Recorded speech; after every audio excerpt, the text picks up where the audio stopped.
আজকে আমরা কত টাকা কত পয়সা আমরা কতভাবে খরচ করে যাচ্ছি। কিন্তু আজকে রাস্তার মধ্যে যে অসহায় যে ক্ষুধার্ত যে মানুষগুলো থাকে, তারা ক্ষুধার যন্ত্রণা সহ্য করতে না পারে আজকে তারা অসুস্থ হয়ে যাচ্ছে। আজকে সেই মানুষগুলা তারা অসুস্থ হয়ে যাচ্ছে, তারা কোনো খাবার পাচ্ছে না। আজকে ভাই আল্লাহ তাআলা তিনি আমাদেরকে অনেক সম্পদ দিয়েছেন, অনেক নিয়ামত দিয়েছেন।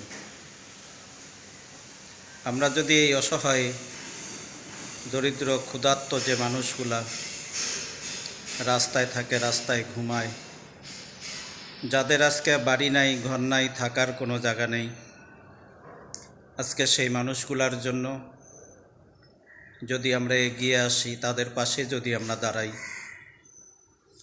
যার বিনিময়ে আল্লাহ সুবহানাহু ওয়া তাআলা তিনি অবশ্যই তিনি আমাদেরকে জান্নাত দিবেন এবং আমরা জান্নাতের মেহমান হইতে পারব।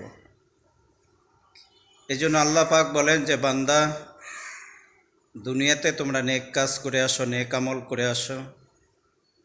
ওই নেক আমলের মাধ্যমে, নেক কাজের মাধ্যমে বলে তোমাদের জন্য জান্নাতে যাওয়া সহজ হবে।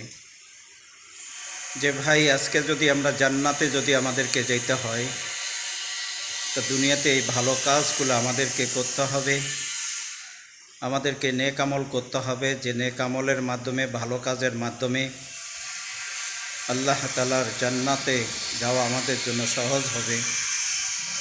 এমনকি আমরা জান্নাতের মেহমান হইতে পারবো, জান্নাতের মালিক হইতে পারবো।